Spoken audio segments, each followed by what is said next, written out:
नमस्ते सुमन।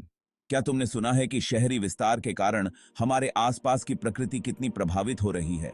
हाँ सुमन, मैंने इसके बारे में पढ़ा है। लेकिन ये जानना चाहता हूँ कि ये वास्तव में प्रकृति को कैसे प्रभावित कर रहा है। शहरी विस्तार का मतलब है कि जंगलों को काटकर, खेतों को खत्म करके और प्राकृतिक संसाधनों का दोहन करके शहरों को बढ़ाना। इससे कई तरह की पर्यावरणीय समस्याएं उत्पन्न हो रही हैं। जैसे? सबसे पहले जैव विविधता की कमी। जब हम जंगलों को काटते हैं तो वहां रहने वाले जीव जंतु और पौधे अपनी प्राकृतिक आवास खो देते हैं। इससे कई प्रजातियां विलुप्ति के कगार पर आ जाती हैं।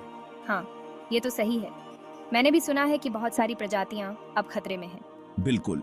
इसके अलावा शहरीकरण से जलवायु परिवर्तन भी तेजी से हो रहा है। अधिक इमारतें, सड़कें और कारों के कारण वायु प्रदूषण बढ़ रहा है। ये ग्रीन हाउस गैसों की मात्रा को बढ़ा रहा है, जिससे ग्लोबल वार्मिंग हो रही है। लेकिन क्या शहरी विस्तार से हमारी रोजमर्रा की जिंदगी पर भी असर पड़ता है? हाँ, जरूर। शहरीकरण के कारण प्राकृतिक आपदाओं की घटनाएं बढ़ रही हैं, जैसे बाढ़, सूखा और भूस्खलन। जब हम वन क्षेत्र को काटते हैं तो भूमि की पानी सोखने की क्षमता घट जाती है। जिससे बाढ़ की घटनाएं बढ़ती हैं। पड़ती खाका की है। और जल की कमी भी एक बड़ी समस्या बन गई है ना? बिल्कुल। शहरीकरण के कारण भूमिगत जल का स्तर तेजी से गिर रहा है। जल की मांग बढ़ने के बावजूद जल संरक्षण के उपाय नहीं अपनाए जा रहे हैं। इससे सूखा की स्थिति उत्पन्न हो रही है। तो हमें क्या करना चाहिए? हम इस स्थिति को कैसे सुधार सकते हैं? हमें कुछ ठोस कदम उठाने होंगे। सबसे पहले हमें वृक्षारोपण को बढ़ावा देना चाहिए। अधिक से अधिक पेड़ लगाकर हम वन क्षेत्र को पुनः स्थापित कर सकते हैं। इसके साथ ही हमें जल संरक्षण के उपाय अपनाने चाहिए, जैसे वर्षा जल संचयन और पानी की बर्बादी को रोकना। और हमें अपने परिवहन साधनों को भी पर्यावरण के अनुकूल बनाना चाहिए, है ना? हाँ, सही कहा। हमें सार्वजनिक परिवहन का अधिक उपयोग करना चाहिए और बिजली से चलने वाले वाहनों को प्रोत्साहित करना चाहिए। इससे वायु प्रदूषण को कम किया जा सकता है। लेकिन सरकार की क्या भूमिका है इस सब में? सरकार की भूमिका बहुत महत्वपूर्ण है। सरकार को शहरी योजनाओं में पर्यावरण संरक्षण के उपाय शामिल करने चाहिए।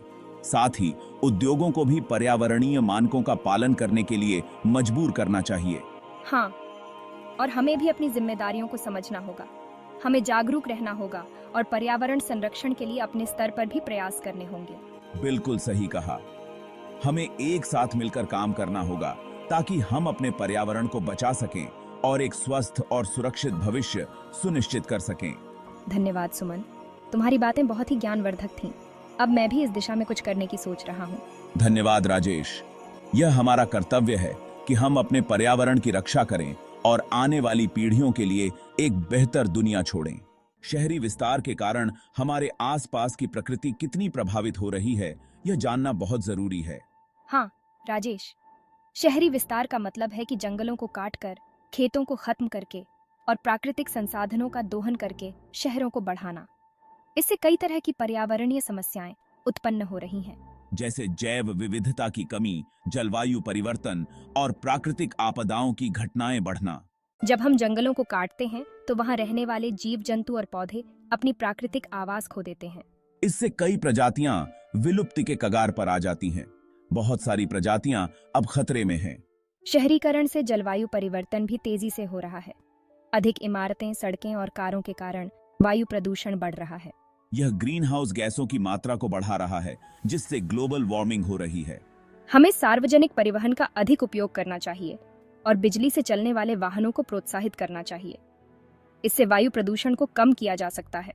क्या आप बता सकते हैं कि शहरी विस्तार प्राकृतिक आपदाओं को कैसे प्रभावित करता है? हाँ बिल्कुल। शहरीकरण के कारण वन क्षेत्र कम हो जाते हैं, जिससे बाढ़ और भूस्खलन जैसी घटनाएं बढ़ जाती हैं।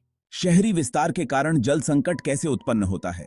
शहरीकरण से जल स्रोतों पर दबाव बढ़ता है। जलाशयों और नदियों का अतिक्रमण होने से जल की कमी हो जाती है। हमें इन समस्याओं का समाधान कैसे मिल सकता है? समाधान के लिए हमें सतत विकास की ओर बढ़ना होगा।